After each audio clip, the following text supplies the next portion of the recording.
Cool. So today I'm just going to give a talk on the numerical modelling of geothermal systems. So this will be focused on closed loop systems in general and cover some of our latest results from the two projects that I'm working on as a postdoctoral researcher. So these are NetZero Geordie, which is looking at the repurposing of a geothermal exploration well, targeting conventional resources originally, however now looking at repurposing it as a deep borehole heat exchanger. And the other is the Integrate project, where we're looking at thermal energy storage. Before beginning, I just also need to acknowledge that there are several supporting collaborators, and I've tried to highlight them throughout where appropriate. So to start with that, I'm going to talk about the NetZero Geordie project. So this is the NetZero Geothermal Research for District Infrastructure Engineering project, which, as I mentioned, looking at repurposing the Newcastle Science Central deep geothermal borehole in Newcastle. So there's a range of project partners, industrial and also academic, including Durham and Newcastle. Today I'm just going to talk about our work from our Glasgow team, and our role in this project is the leader, the University of Glasgow is the leader of Work Package 1, looking at modelling of heat transport and within the rock mass and wellbore. And this was funded by EPSRC. So initially I'm just going to give an introduction on the project itself and some of the work that we've focused on, but most of this I've talked about in the past. So I'm then going to go into more detail on the results of one of our more recently published studies, which is looking at medium deep borehole heat exchangers and a variety of configurations that could be applied at these depths. So we're looking at 500 meters to a kilometer. This could be U-tube, double U-tube, or coaxial configurations. So this is a study with colleagues Isa, Dave, and Joya. And the Newcastle Science Central deep geothermal borehole was actually drilled in 2011, well, between 2011 and 2014, to test the geothermal potential of the Mississippian Fell Sandstone Formation and whether this was possible to exploit as a conventional resource. Whilst it did prove high geothermal gradients and heat flows in the area, up to 37 degrees C a kilometre, it didn't have sufficient hydraulic conductivity or sustained flow rates during well testing to actually allow further development as a conventional resource. So what we're looking to do in this project is see whether we can repurpose this as a closed loop deep borehole heat exchanger. So the borehole is actually located within Newcastle on the university campus, just adjacent to the Urban Sciences building. So there are high heat flows in the area associated to the North Pennine batholith, and the borehole actually cuts a clastic and carboniferous succession of strata. One of the good things associated to this is the Urban Science building, which is around 10 meters from the top of the borehole, has around 4,000 sensors, so we can accurately gauge demand and see whether this borehole could actually be used to meet the model demand of the building itself. So why in particular is this borehole or area in general good to develop for geothermal resources? So there's the nearby proximal demand for the Urban Science building. Not to mention there's also a heat network in the area, so it could supply a constant baseload. There's the potential to repurpose this well at low cost, and therefore make it potentially more economic if it was actually a commercial project. And there's significant geothermal resources associated to the North Pennine batholith in the area. This creates elevated temperatures and also heat flows at depth. So on the left, you can see a heat flow through the crust. So this is through the upper 2 kilometers. What's actually a regional static modeling study I did before joining this project. And on the left, you can see just around here, we have heat flows up to around 90 milliwatts per meter squared in the Newcastle area. And likewise, you also get the depth to the 100 degrees is much closer to the surface. So we're talking about 2.5 to 3 kilometers in the area to actually hit the 100-degree isotherm. So originally they had 3 stages of drilling of the wellbore, which was due to the release of funding, which was staggered, which is not actually ideal, and it cost a couple of million to actually drill. So in early 2011, it was drilled to around 245 meters, and they did expect that there would be coal measures, which had been worked to potentially incorporate some sort or encounter some sort of losses in fluid circulation. However, there were only minor losses, so it's suspected that they were largely intact and not actually worked. But there were some minor influence of fissures and groundwater in up to 200 meters. In mid-2011 to 2012, it was drilled to the completed depth of 1,821 meters and cased to 954 meters. The final phase was conducted in 2014 and consisted of 3 steps. The first was to clear the borehole, then install a liner, and then test the permeability. But unfortunately, the airlift test gave flow rates of less than 0.1 litres a second, and thus it wasn't actually taken any further. So now this project is looking at, can we repurpose it as a deep borehole heat exchanger to make use of this existing infrastructure?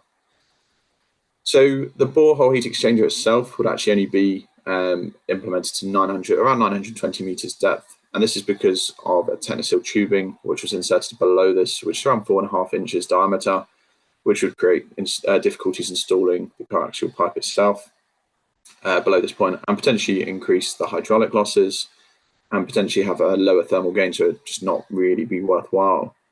When we look at the actual dimensions of the borehole for this upper section here, we're looking at around 8.5 inch diameter, and then we're looking at 4.5 inches for the coaxial pipe itself.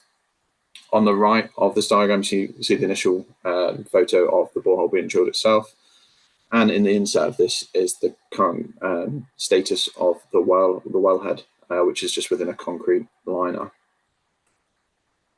So just as a project overview, just to give an indication of what we're doing, what some of the other work packages are doing. So we're looking at the numerical modelling of the subsurface, whilst others are looking at the integration of the borehole to an energy network or to that end user. So they're looking at using modelling the actual buildings themselves and the heat networks, see what is this demand and how it may change with time. There's also people looking specifically at the wellbore facilities. So how do we actually repurpose this? How do we actually sort this thermal response test? And also others looking at the regulatory side, legal implications, and even public engagement. And the key point which we're trying to achieve here is to help de-risk closed-loop geothermal systems, and in fact geothermal systems in general. What I'm going to talk about today is just the numerical modelling aspect of this. So generally, how we go about solving our numerical modelling problems is to define the theoretical problem. So in this case, we've got the coaxial borehole heat exchanger, although I'm going to show you the other types of configurations shortly. But for the coaxial borehole heat exchanger, we have fluid moving down the annular space, warming with depth due to heat transfer through conduction via the borehole wall, before being pumped through the surface through the central pipe at a high velocity with an insulated section to minimise any sort of thermal short-circuiting or interaction with that annular space fluid, i.e. heat loss. Then what we do is create the mesh and spatially discretize the domain itself and do a variety of tests to ensure that the mesh, the boundaries, don't actually impact results, and we have some sort of reliability, confidence that what we're getting can be used with confidence that is an accurate measure.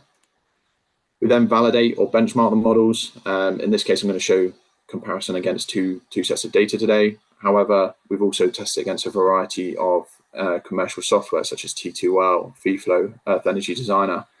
We're also in the process of testing against ComSol at the moment, and there's a variety of other codes or analytical solutions.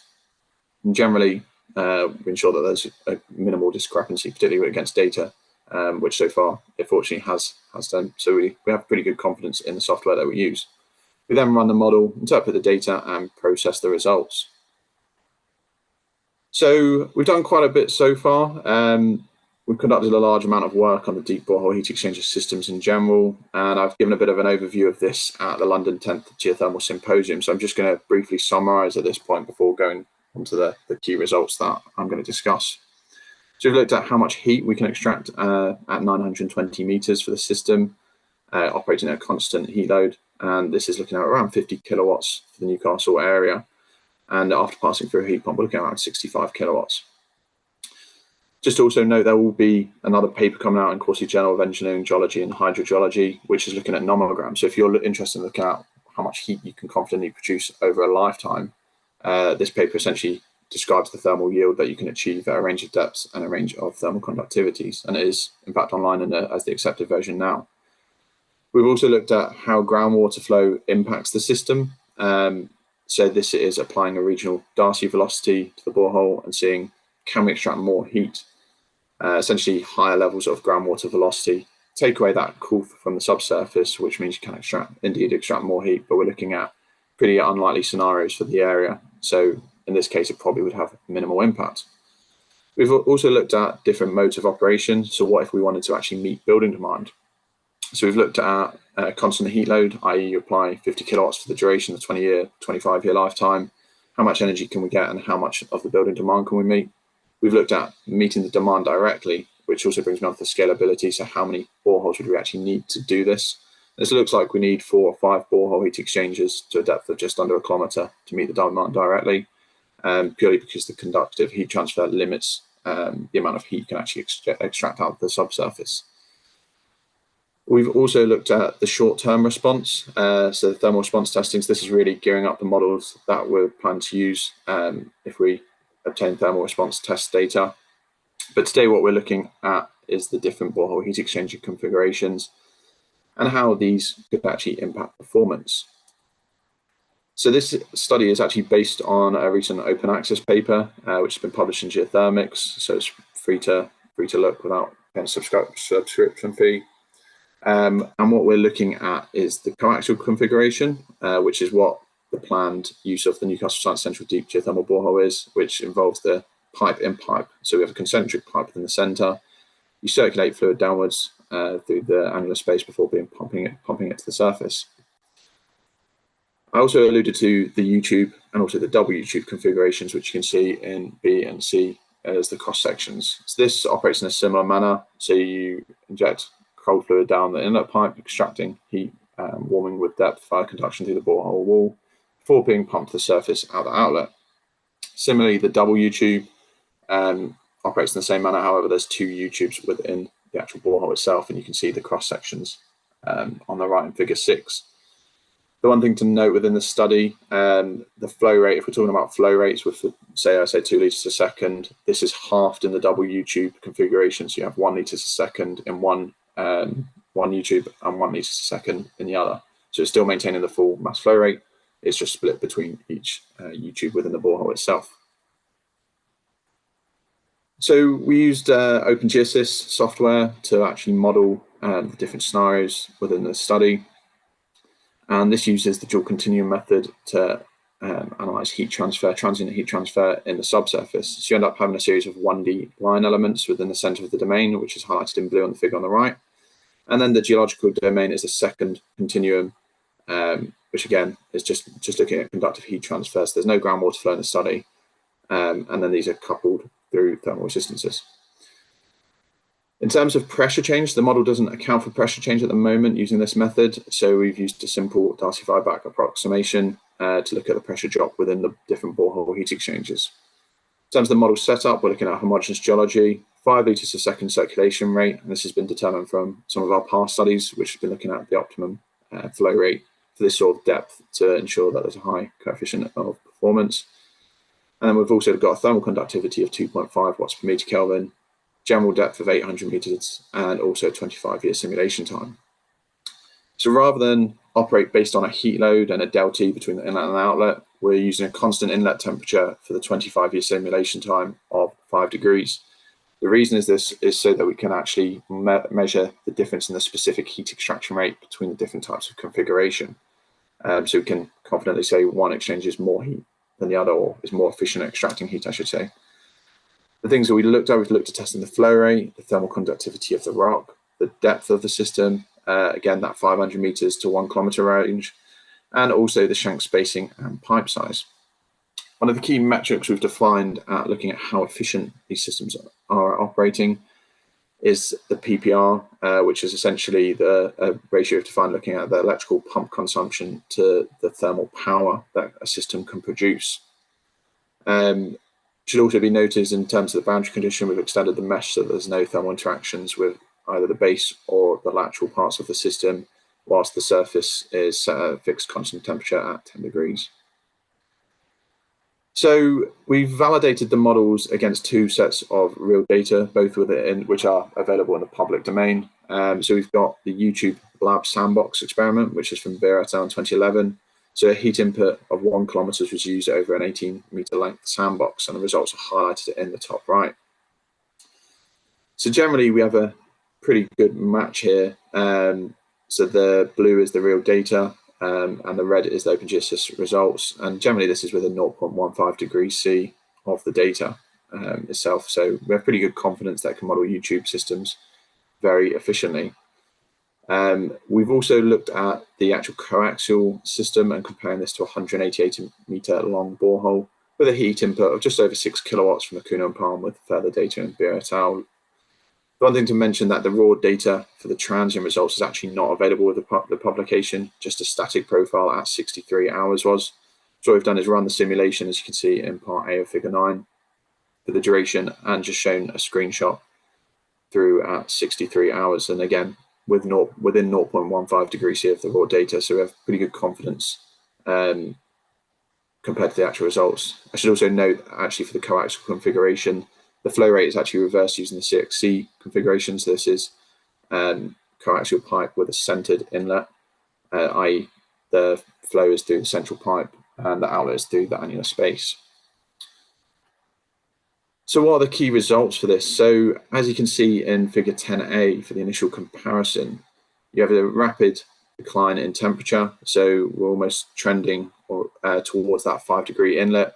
But you can see from the insert figure A that there's a slightly elevated temperature within the coaxial configuration, whereas the U-tube is the lowest configuration in terms of the temperature. When we look at this at the end of the simulation, the U-tube can produce a fluid outlet temperature of around 6.3 degrees C, whereas the highest is within the coaxial around 6.5 degrees C.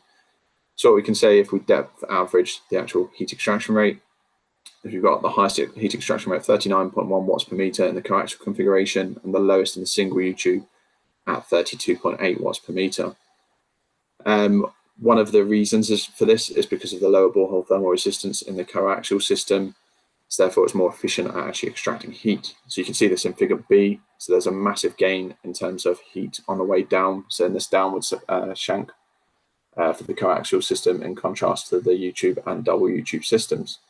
However, there is some thermal losses on the way up to the subsurface, to the surface level, where there's interaction, a little bit of thermal short circuiting, so interaction with that annular space. When we look at pressure, similarly, coaxial has the best performance. So the biggest pressure drop is in the single U-tube at 1.46 megapascals, which is extremely high, declining to 423 kilopascals for the double U-tube and at 85 kilopascals for the coaxial. What does this mean in real terms? So if we're looking at a circulating pump, i.e. parasitic losses, looking at around 12 kilowatts for the U-tube configuration itself, which in perspective, if we look at the actual thermal power that could be produced, is around 26 kilowatts. So we're nearly at half the electrical power is required in relation to the thermal power, so 50% PPR ratio. When you look in contrast of the coaxial system, it needs around 0.7 kilowatts of pumping power to move this fluid, and this is around 2% of the actual thermal yield that you can produce. The reason for this is due to the high turbulent flows experienced in the U-tube configuration at increasing depth itself. So even from this initial case, we can see that the coaxial are looking better in terms of heat transfer rate and also reduction in pressure drop and parasitic losses. So we looked at a variety of parameters for this study. So there's an increase in thermal power with depth, which you could expect. However, there's also an increase in pressure drop and parasitic losses. When we look at this in the table 1, you can see that the PPR, so the ratio of that electrical consumption of parasitic losses to thermal yield, actually declines, however. And this is because you have an increase in thermal yield in proportion to that increase in parasitic losses, so it's still worthwhile to go deeper. However, from an economic perspective, if you're not repurposing a well like is planned at Newcastle, that should still be factored into account. So it might have a better system operation performance, particularly as you have lower heat pump running electricity needed because you'll have higher temperatures. The economic side of drilling that well, if it's not repurposing, will be more. When we look at the flow rate, there's also an increase in thermal power with increasing flow rates, but again, significant increases in parasitic losses. The one thing to also note here is there's a slight, looks almost anomalous in terms of the U-tube having the best performance in terms of the thermal power, which is quite interesting. One of the reasons that we think this occurs is because it has a higher thermal performance for the lower flow rates due to lower thermal short circuiting with the slower velocities in contrast to the double U-tube and the coaxial systems. When we look at rock thermal conductivity, an increase in rock thermal conductivity results in an increase in the achievable thermal power because the rock's replenishing the heat around the borehole itself. However, due to the simplified modelling approach of pressure losses, there's no change here, so there's a slight decrease in the PPR. Finally, looking at shank spacing and diameter of inner pipe, generally these have a minor impact on the thermal output. But the key thing that should be noted for the YouTube system is that smaller pipe diameters result in increased pressure losses. So the key conclusions of this study, generally coaxial should be used at depths beyond 500 meters, and the key reason is lower pressure drop in contrast to other configurations because of the lower levels of turbulent flow. There's also less power consumption as a result through the circulation pump and lower parasitic losses. When we also look at the heat transfer side, they're also better at producing greater thermal yields. This is just because of the lower borehole thermal resistance, and you can see this in the figure highlighted on the 12. Much lower pressure drop and generally higher thermal performances. And if you want to read any more, like I mentioned, this paper is in the public domain, open access. So the other project that I'm going to talk about today is the Integrate project, which is integrating seasonal thermal storage with multiple energy sources to decarbonize thermal energy. So again, there's many different partners and universities involved. So we've got the University of Hull and also Edinburgh, along with ourselves at Glasgow, and again, funded by EPSRC. So this is looking at seasonal thermal energy storage and also shorter thermal energy storage cycles, which is what I'll show in this presentation, which is vital to essentially achieving net zero emissions targets. And this project as a whole is looking at the interplay between a variety of systems. We're looking at regulation, markets, heating and cooling demand, also the supply of sources for charge. But specifically at Glasgow, what we're looking at is the Work Package 5, which is the geological thermal energy storage or the subsurface modelling. I should also highlight a lot of this work is in collaboration with the whole systems team at Edinburgh, who are looking at that surface side as well as parts of the subsurface side. So the first, I'm going to talk about a couple of case studies in this, which are linked together. So the first case study looks to use innovative methods of heat for charging borehole thermal energy storage. So this is looking at modelling borehole thermal energy storage using curtailed wind energy as a fluctuating source of charge. So one of the key things in the study is, particularly in Scotland, there's a lot of wind which is being curtailed each year. So sort of hypothesised, could we use this to power heat pumps to actually source the charge intermittently in these sort of systems? And again, this is also published online in an open access format.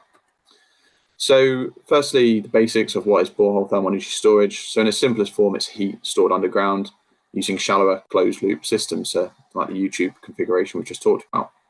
So boreholes are drilled in an array, fitted with YouTube pipes, and then when demand is low, heat is circulated through the system, particularly useful if supply is high. This warms the ground by conduction through the borehole wall, and then when demand is high, the heat is extracted that was previously stored, and typically these look to operate in a balanced system, although not necessarily the case in this scenario here. The arrays, or the best arrays, or most efficient arrays, I should say, are cylindrical to hexagonal as they minimize heat losses. And usually borehole thermal energy storage lends itself pretty well to seasonal thermal energy storage, with solar thermal as a source of heat, such as the classic Drake's Landing case study, where in the summer there's significant surplus heat from the solar thermal. This is stored underground and then extracted in winter when demand is high. This work, we're looking at a novel source of wind, but why wind? So the reason for this is because there's significant amounts of wind curtailed each year. So in 2021, this was around 1 terawatt hour. However, this is expected to peak around 85 terawatt hours in 2036 under the system transformation scenario. And in fact, this equates to around a fifth of the heat demand in the UK. So it's a significant amount of energy being wasted. So some of the reasons of this are due to limitations in the national grid network transmission system, particularly around the SCOTEX boundary, which you can see in the figure here, which brings me onto our case study, which is the King's Building at the University of Edinburgh. So could we use this wind to generate heat via heat pumps to either be used or stored underground for a case study? So the King's Building is a bit of background information. It's a campus which comprises of 35 buildings linked via heat network. And it's anticipated this peak winter demand is expected to reach 13 megawatt thermal by 2030. So in this study, what we're looking at is modelling this demand and geological variation in the subsurface, such as groundwater is one of the things that I've highlighted in this presentation, And also a subsection of this analysis is to evaluate how Transys, which is a whole systems software, and OpenGeoSys actually compare as part of the wider project. As I mentioned, we're looking at that whole system side at the University of Edinburgh, whereas at Glasgow we're focused on the subsurface. So therefore, can we use these interchangeably, and do they give reliable and accurate results which are comparable? So I'm just going to focus on the OpenGeoSys at this point, but in terms of Transys, so it uses a modular approach with a very rapid solver. So for OpenGeoSys, again, I'm not going to go into too much details in terms of the approach, but I use the dual continuum method and there's a finite element solver in terms of the spatial discretization. So what we're looking to do here is model a 58 borehole heat exchanger array consisting of U-tubes to a depth of 216 meters. The spacing is around 2 meters, radius of 8 meters, and the geology is homogeneous. So the fluid is circulating the system at 0.2 liters per second per borehole, exchanging heat or cool through the borehole wall via conduction. It should be noted there are limits on the system, and it can only discharge when the return temperatures are in excess of 45 degrees for the heat network in the area, as the return flow must be basically hotter than this. Therefore, the heat leaving the B test must be more than this implemented restriction. The boreholes are modelled in parallel rather than series, which might not necessarily be the most realistic, but it's a simplification taken in this piece of work. And to start with, I'm just going to highlight the comparison between OpenGeoSys and Transys. Can we use them accurately as an interchangeable software? And then looking at the geospatial analysis from OpenGeoSys and what's happening in the subsurface before introducing some variations in geology, i.e. the groundwater flow. So the key thing to note here in the diagram on the right is looking at the inlet temperature for the systems. This is the average inlet temperature into the array. This is the load, which is actually calculated on Transys based upon a smart controller to optimize the system based on levels of curtailed wind and electricity market prices. And then also looking at the bottom is the average outlet temperature from the array and the comparison between Transys and also OpenGeoSys. So Transys in blue and in orange is OpenGeoSys. I'm not going to talk too much on how the load was generated, but I believe some of the details has been published further by our colleagues in Edinburgh for the whole system optimized approach. So firstly, when we compare the average outlet temperature, generally these have pretty good match, generally within 2 degrees, particularly with this complex data set is quite nice to see for charge and discharge periods.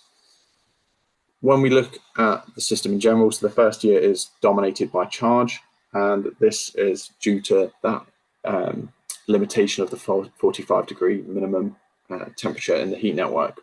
So therefore, we only get discharge at just before 300 degrees from the actual B-test array itself. So the ground temperature has to be more than 45 degrees before we discharge. When we look at the softwares closer, they are pretty similar, but there is a difference in the computational time. So Transys can be used to make them model in 2 years and a couple of minutes, whereas OpenGeoSys is more like a day to run. However, they both have their benefits. So OpenGeoSys is particularly useful for the complex geological scenarios in the subsurface, which Transys is not capable of performing, whereas Transys, as the simplified model, is really efficient for computationally heavy studies, so like looking at optimization studies. When we do look at the results, the final thing to note is there are some spikes during the charge and discharge periods, which are associated to convergence issues in Transys, but I think that's the main thing that we see, and they don't impact the results. It's just a simple limitation on the software. So how does the rock temperature and the subsurface temperature evolve with time? So as we've mentioned, there's a warming of the system in that first year and a subsequent warming of the subsurface, which is due to the dominating charge period because of that restriction of 45 degrees C to the heat network. And this results in a maximal thermal load of 2.18 megawatts being supplied to the system. This is also reflected by the increasing return temperatures, the outlet temperatures of the array, just warming within that first year. So at day 100, just for a bit of a temperature outputs, the average temperature within the array is 33.4 degrees, and the maximum temperature of the rock is 38 degrees. And this is because of the variations in where the heat is being stored. After year 1, the discharge does reach a maximum of around 1.2 megawatts at day 450 into the system. We'll go further to look at the spatial variation in the array and the reason for that difference in rock temperature. So you have the highest temperature rock in the center of the array and the cooler rock on the outer edge of the system, as you can see in this part, figures B and C of 5. What we see in terms of outlet temperatures are up to 8 degrees difference in the maximum outlet temperature for the inner and outer borehole heat exchangers. So the examples that I've just shown for this are for conductive dominated systems, i.e. there's no groundwater flow. It's just to give an evidence of what geosys can do in terms of introducing geological variations. So this is with a regional groundwater flow imposed on the system, as there are aquifers present at the King's Building site, but they are insufficient thickness to create or to be able to be used for thermal energy storage. So they're just too thin generally. So what this example has is a regional, i.e. through the whole system, Darcy velocity anyway, to look at the maximum heat losses. And what you can see is there's significant losses in the system, with the thermal plume growing downstream up to 40 meters away from the actual array itself, as you can see in this diagram too, after 2 years. So looking at this, how it changes with time. So this is the BTES array in the direction of the ground in plan view. So there's a significant migration even with these intermittent charge-discharge cycles. So with the groundwater flow, there's a large sweeping effect, removing the heat in proximity to the array. Put this into context, looking at the thermal power for individual boreholes, it can actually be reduced on a borehole by up to 7.2 kilowatts, which is pretty significant. And this is during discharge for when there is or without groundwater flow. So therefore much of the heat is taken away and the storage efficiency or recovery factor is reduced. So this study did highlight that there are significant amounts of heat curtailed. For instance, there's 10 Scottish wind farms with over 17% of the energy that could be produced being curtailed each year. And this is likely to increase from 1 terawatt hour to 85 terawatt hours between 2021 and 2036. So what we've highlighted is this could be used for thermal energy storage or just general use for heat in the UK to meet demand. And for modelling more complex systems, generally OpenGeoSys can be used. However, transits could be preferred for systems like optimising studies using surface or the whole system in general.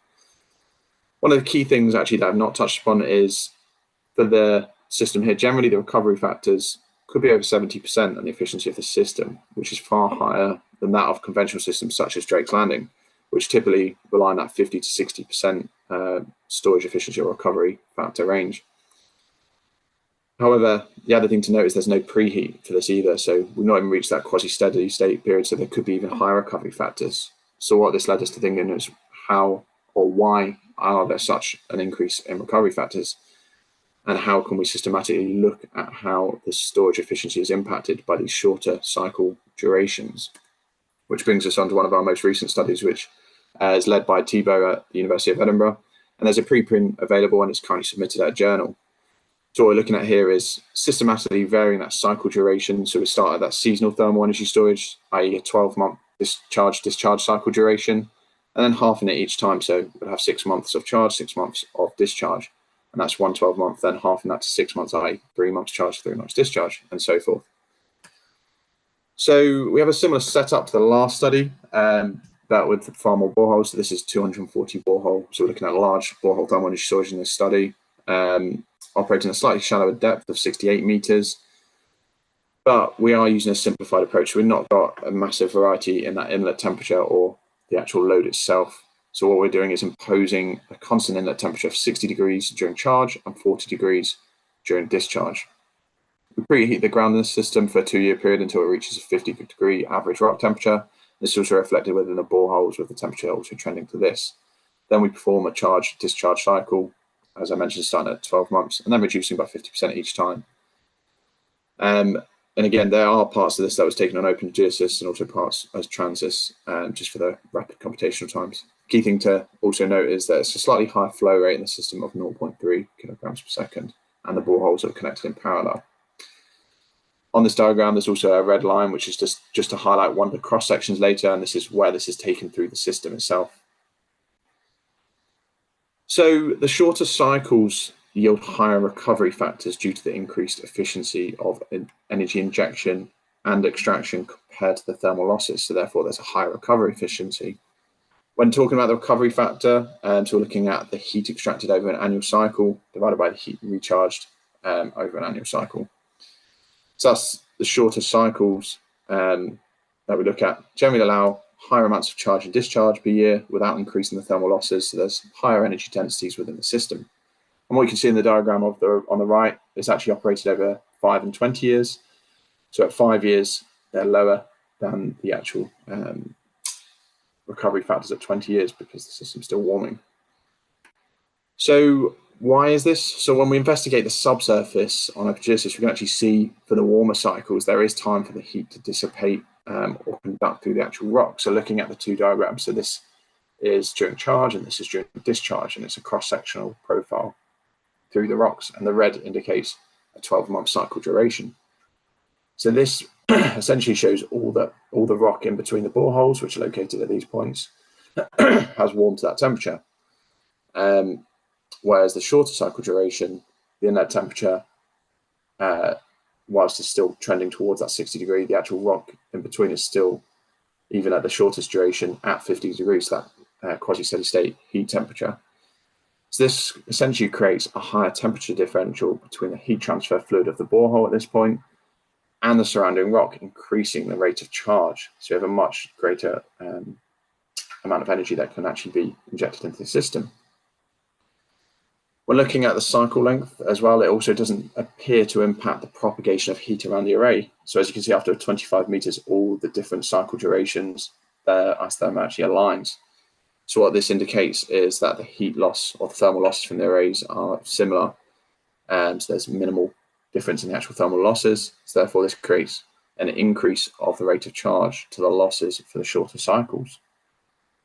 So this is where we're up to. As I said on this, the paper's under submission at present, but the preprint is currently in the public domain. And finally, just to give an indication of where we're up to next, I would have liked to be a little bit further and show a bit of the results from this, but unfortunately, we're not quite at that point. Our team's looking at aquifer mine water thermal energy storage. So looking at potentially using ANSYS Fluent or GEMS Toolbox to model mines either in a detailed area or versus looking at the whole wider system in the subsurface, or looking at aquifer thermal energy storage, which is MATLAB Reservoir Simulation Toolbox sims just highlighted on the right. And this is what we're looking at next. And they both have fundamentally different heat transfer mechanisms to the borehole thermal energy storage and closed loop systems, which I've just shown. So thank you very much for listening. I welcome any questions, or feel free to contact me via email or LinkedIn. But all the work is published or in the always open access in the public domain at this point. So thank you very much.